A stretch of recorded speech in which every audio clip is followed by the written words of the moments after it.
भानगर गांव। रात के ठीक 1 बजे थे। अमावस की उस रात पूरे इलाके में सन्नाटा इतना गहरा था कि चारों तरफ से अजीबोगरीब डरावनी आवाजें आ रही थीं। रिंकू देर रात एक पार्टी से घर लौट रहा था। तभी उसकी नजर एक पेड़ के नीचे पड़ी। वहां एक लड़की किसी मखमली धुन पर नाच रही थी। उसके बाल उड़ रहे थे और वह इतनी मग्न थी कि जैसे इस दुनिया में हो ही नहीं। नाचती हुई लड़की उसकी तरफ मुड़ी। क्या तुम मेरे साथ नाचना चाहोगे? ये कहकर वह फिर से नाचने लगी। रिंकू वहीं जड़ खड़ा रहा। लड़की ने उसे फिर बुलाया। आओ रिंकू, मेरे साथ नाचो, बहुत मजा आएगा। ये बात सुनते ही रिंकू को बहुत गुस्सा आया। उसने कहा, अरे ओए बावड़ी पूछ, तेरा दिमाग खराब है? पागल है क्या? रात के 1 बजे कौन नाचता है रे? रील्स बना रही है क्या? और मैं तेरे साथ नहीं नाच रहा। निकल यहाँ से। तभी अचानक एक पल में सब कुछ बदल गया। उस सुंदर लड़की का चेहरा भयंकर कंकाल जैसा हो गया। उसके कपड़े फटकर जैसे पुरानी हड्डियों के धागों से बने हों ऐसे दिखने लगे। वह अब हद से ज्यादा डरावनी लग रही थी। लड़की ने एक खंजर निकाला और पूरी ताकत से रिंकू के सीने में घोंप दिया। उसके चीथड़े उड़ गए। ज्ञान भाई और अमित भाई अपनी गर्लफ्रेंड से मिलने जा रहे थे और वही लड़की उनके ठीक सामने ठुमके लगाकर नाच रही थी। लड़की अब और भी ज्यादा पागलपन से नाच रही थी। अचानक वह पलटी और बोली, क्या तुम मेरे साथ नाचना चाहोगे? आओ एक साथ ठुमके लगाते हैं। अमित भाई का खून खौल उठा। उन्होंने चिल्लाकर कहा, हम तुझे क्या लड़की लगते हैं जो हम ठुमके लगाए? और तू इतनी रात को क्यों नाच रही है रे? तलविंदर का वायरस घुस गया है क्या? चल हट यहाँ से। हमारी गर्लफ्रेंड इंतजार कर रही है। जैसे ही अमित ने यह कहा, उस लड़की ने अपना घातक रूप ले लिया।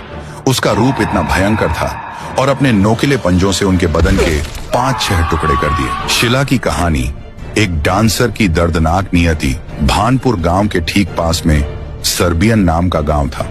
शिला जो कि डांसर थी, अमीर घर की होने के कारण हमेशा से उसके माता पिता उसके डांसर होने के खिलाफ थे।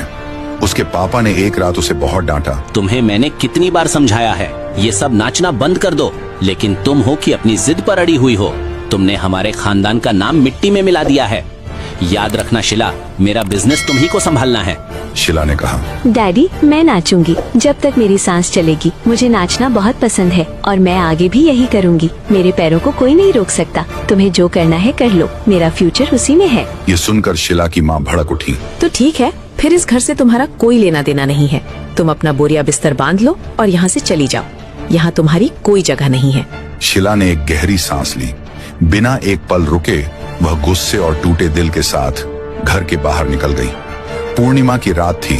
चारों तरफ अंधेरा हो चुका था। रात घनी थी। शिला सूनी सड़क पर बिना किसी मंजिल के बस सीधे चली जा रही थी। चलते चलते उसकी नजर अचानक सड़क के किनारे एक लड़के पर पड़ी। उसका नाम राई स्टार था। राई स्टार अजीब तरीके से नाच रहा था। यह डांस काफी अलग था। शिला उसे देखकर एकदम से चौंक गई। जैसे ही वह कुछ कहने वाली थी, राई स्टार की नजर शिला पर पड़ी। वह अचानक उसकी ओर दौड़ पड़ा। शिला डर के मारे तेजी से पीछे की ओर भागने लगी। पीछे से राई स्टार चिल्ला रहा था, अरे ठहरो, मैं तुम्हें कोई चोट नहीं पहुंचाऊंगा। अरे रुको तो सही। शिला एकदम से रुक गई और पीछे मुड़ी। राई स्टार ने कहा, अरे डरो मत, मैं तो बस तुम्हें देखकर उत्सुक हो गया और तुम्हारा पीछा करने लगा। शिला ने उसे डांटते हुए कहा, ऐसा भी कोई पीछा करता है भला? तुम इतनी रात को यहाँ क्या कर रहे हो? बीच सड़क पर नाच रहे हो। ऐसा इतनी रात को कोई नाचता है भला? ऐसा तो कोई भी डर जाएगा ना। राई स्टार ने मुस्कुराकर पूछा, तुम मेरी छोड़ो, अपनी बताओ। तुम्हें सूनी सड़क से किधर जा रही हो, बताओ अब। शिला ने अपनी मजबूरी बताई। मैं अभी अभी घर छोड़कर आ रही हूँ, इसलिए ऐसे ही सोने की जगह ढूंढते जा रही थी। शिला ने राई स्टार से दोस्ती कर ली। डांस उन दोनों को एक पल में जोड़ दिया था।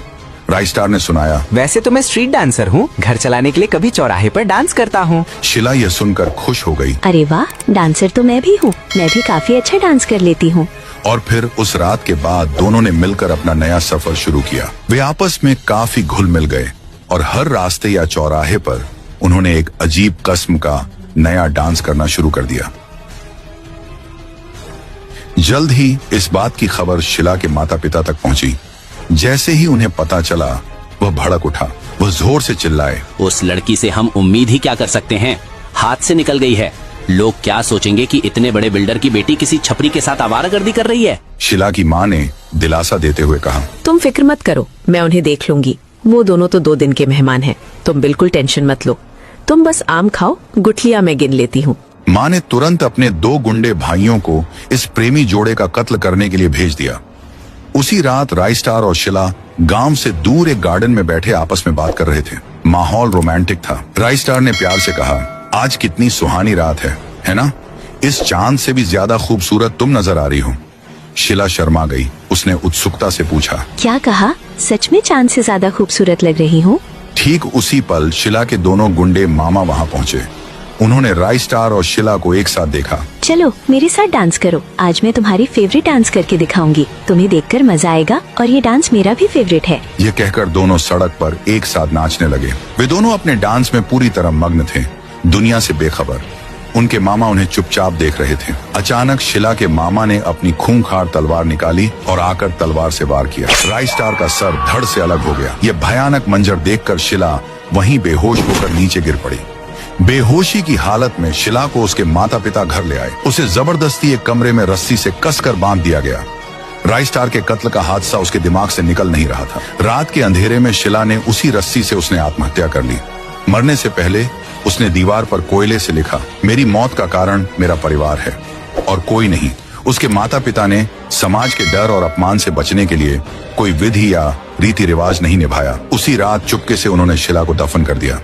शिला की माँ ने ठंडी सांस ली और कहा, क्या फायदा ऐसी बेटी का जो हर जगह आवारागर्दी करती हो? शिला के पापा ने कहा, ऐसी बेकार औलाद किसी को न मिले। इससे भला तो ये है कि उन्हें बिना औलाद के ही रखें। अच्छा खासा बिजनेस को संभालती, पर सिर्फ नाच गाना करती थी। शिला को गए कुछ दिन बीत चुके थे। आदित्य नाम का एक लड़का अपनी पत्नी श्वेता के साथ अपनी बाइक पर सवार होकर एक शादी अटेंड करने जा रहा था।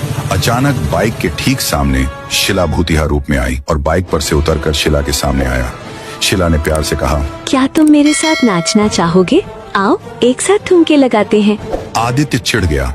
उसे यह सब बकवास लगा। उसने कहा, अरे ओए, मेरा टाइम खोटी मत कर। पहले ही मेरा दिमाग खराब है और ये क्या लगा रखी है? मेरे साथ डांस कर। जा, नहीं कर रहा डांस। है कौन तू? जैसे ही उसने ये शब्द कहे, हवा में तैरती शिला की आत्मा ने अपना भयानक रूप ले लिया। अगले ही पल एक खंजर हवा में लहराया और सीधा आदित्य के पेट में घुस गया। आदित्य के चीथड़े उड़ गए। श्वेता वहीं दहशत से कांप उठी। उसने श्वेता को मजबूर किया। श्वेता को डर के मारे उस भयानक निशा के साथ सड़क पर नाचना पड़ा। उस रात के बाद निशा को सड़क पर नाचता हुआ देख जो भी इंसान उसके करीब बिना बताए या चुपके से जाता, वह उसका गला काट दिया करती थी। मामाओं का रहस्योद्घाटन और अंतिम बदला। दूसरी तरफ सर्बियन गांव में शिला के मामा लखन और बंटी ऐश की जिंदगी जी रहे थे। यह नहीं जानते थे कि शिला के क्रोध की भूख कितनी बढ़ चुकी है। एक रात दोनों शराब के नशे में थे। लखन ने हंसते हुए एक भयानक रहस्य खोला। पता है बंटी, मैंने सिर्फ शिला के बॉयफ्रेंड को ही नहीं मारा, मैंने उस रात शिला को ही मार दिया था। बंटी, अबे क्या बक रहा है बंटी? नशे में कुछ भी बोल रहा है। अरे शिला तो फांसी लेकर मरी थी ना। लखन ने हंसते हुए पूरी बात सुनाई। हुआ ये था कि मैं उसके कमरे में गया, वो कोने में रो रही थी, इसीलिए मैंने उसे डांटा। मैंने तुमसे कितनी बार कहा है कि तुम उस छिछोरे के साथ मत घूमो। पूरे सर्बिया में तुमने हमारे गांव का नाम डुबा दिया है। तुझे उसके साथ बहुत नाचना था, ले अब भुगत। उसके बाद उस साली ने कहा, तुम किससे पूछकर मेरे कमरे में आए? शर्म नहीं आई क्या? आप मेरे पिताजी की प्रॉपर्टी अपने नाम करने के लिए इतना सब कुछ किया है ना? ऐ कहकर उसने मुझे थप्पड़ जड़ दिया। फिर क्या मैं चुप रहता? मैंने कहा, तूने मुझे थप्पड़ कैसे मारा है रे? तुझे अपनी खूबसूरती पर बहुत घमंड है ना? रुक बताता हूँ। बोलकर मैं उसके बदन पर चढ़ गया। मुझे छोड़ो, बचाओ। उसके साथ सब करने के बाद मैंने उसका जोर से गला पकड़कर दबाया और फिर वो मर जाने के बाद उसे फांसी के फंदे पर टांग दिया ताकि सबको लगे कि इसने आत्महत्या कर ली है। और सारी प्रॉपर्टीज भी इसी के नाम थी। ये हुई ना बात। तुमने जो भी किया बिल्कुल सही किया। उस लड़के की क्या औकात जो हमसे टकराए? जो भी हमसे टकराएगा उसे हम तबाह कर देंगे।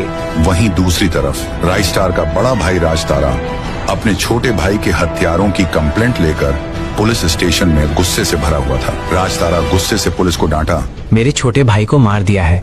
पुलिस कंप्लेंट किए हुए कितने दिन हो गए और आप सब हैं कि हाथ पर हाथ धरे बैठे हैं। देखिए सर, इस हफ्ते मेरे भाई की कोई खबर आनी चाहिए, वरना मेरे से बुरा कोई नहीं है। पुलिस ने टालने की कोशिश की और कहा, कोई चोरी की होगी और किसी ने मार दिया होगा। सर, अभी चोरों का कत्ल करना अब आम हो चुका है। मैं फिर भी किसी न किसी को ढूंढता हूँ। राजतारा और पुलिस दोनों बात कर ही रहे थे कि पुलिस स्टेशन के नीचे एक लड़की उन्हें नाचते हुए दिखाई दी। वह खुद शिला की आत्मा थी जो लगातार सड़क पर नाच रही थी। पुलिस वाला ललचाया और बोला, जरूर हमसे कुछ चाहती है, इसीलिए इतनी रात नाच रही है। चलो चलकर देखते हैं। ऐसी छमियां कभी कभार ही देखने मिलती हैं सर। राजतारा ने नाराजगी दिखाई और कहा, आप जाइए वहाँ, मेरा क्या काम। मैं तो पहले से ही परेशान हूँ और तुम्हें भी मेरी कंप्लेंट की नहीं बल्कि उस छन्या की पड़ी है। जाइए, तुम ही जाइए, कब सुधरेंगे। पुलिस वाला तुरंत सीढ़ियों से नीचे उतरकर लड़की के पास चला गया। उसने देखा कि शिला बेहद खूबसूरत थी। खुश होते हुए उसने खुद से कहा, ओहो, इतनी रात को लगता है ये मेरी ही तलाश में है। जाकर देखता हूँ, आज तो मजा ही आ जाएगा। तू अकेली, मैं अकेला। जैसे ही वह पास पहुंचा, शिला ने नाचते नाचते ही अपना खतरनाक वाला रूप धारण कर लिया, जो बेहद भयंकर था। उसने अपने खूनी पंजों से पुलिस वाले का सर ही धड़ से अलग कर दिया। पुलिस वाले की भयानक चीख उस रात के सन्नाटे को चीरते हुए हवा में गूंज गई। पुलिस वाले की दर्दनाक चीख अभी भी हवा में गूंज रही थी। पुलिस स्टेशन के अंदर राजतारा दहशत में था। उसने तुरंत सीढ़ियों से नीचे जाकर देखा। पुलिस वाले का धड़ से अलग हुआ सिर जमीन पर पड़ा था और वही खूबसूरत लड़की शिला। राजतारा हैरान होते हुए कांपती आवाज में बोला, तुम जिंदा हो? मुझे तो ये खबर मिली थी कि तुमने सुसाइड कर लिया। और तुम ये सब क्या कर रही हो? शिला की आंखों से खून के आंसू बहने लगे। वह फूट फूट कर रोने लगी। उसके अंदर का दर्द बाहर आ रहा था। राजतारा और ज्यादा कंफ्यूज हो गया। उसने कहा, मैं कुछ समझ नहीं पा रहा हूँ। तुम रो क्यों रही हो? तुम मुझे कुछ बताना चाहती हो तो बता दो। उसकी बात पूरी भी नहीं हुई थी कि अचानक शिला की भयानक आत्मा ने पलक झपकते ही राजतारा के शरीर में प्रवेश कर लिया। राजतारा का शरीर थरथराने लगा। वह अपने शरीर में कई सारे परिवर्तन महसूस करने लगा। उसकी आंखें अजीब सी चमक से भर उठी और उसका चेहरा एकदम से सफेद पड़ गया। अब शिला ने राजतारा के शरीर पर कब्जा कर लिया था। अंदर से एक भयानक गूंजती हुई आवाज आई, शिला। मैं अपना बदला जरूर लूंगी। उन दोनों को कहीं का नहीं छोड़ूंगी।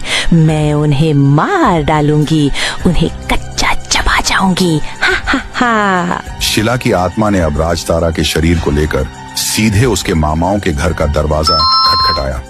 अंदर लखन और बंटी सुकून से सो रहे थे, अपनी क्रूरता के अंजाम से बेखबर। दरवाजे की आवाज सुनकर दोनों उठे। अरे यार बंटी, इतनी रात को कौन हेले दरवाजे पर? पूरा नींद खराब कर दिया। लखन ने टोकते हुए कहा, अबे लखन, जाके देखे तो पता चलेगा कौन है। तो रुक, मैं अभी जाके देख के आता हूँ। लखन सीढ़ियां चढ़कर नीचे आया।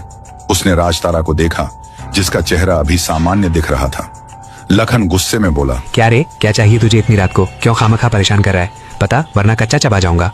राजतारा ने राइस्टार की एक तस्वीर निकाली और कहा, ये मेरा भाई है, क्या आपने इसे देखा है? लखन ने उस तस्वीर को देखा और तुरंत समझ गया कि यह वही लड़का है जिसे उन्होंने मार डाला था। अरे तुम क्या सोच रहे हैं? आप बताइए ना, कभी आपने इसे देखा है कि? लखन ने भारी आवाज में झूठ बोला, अब हम नहीं जानते इसे। और तुम्हें हमारा पता किसने दिया? चले जाओ यहाँ से, निकलो।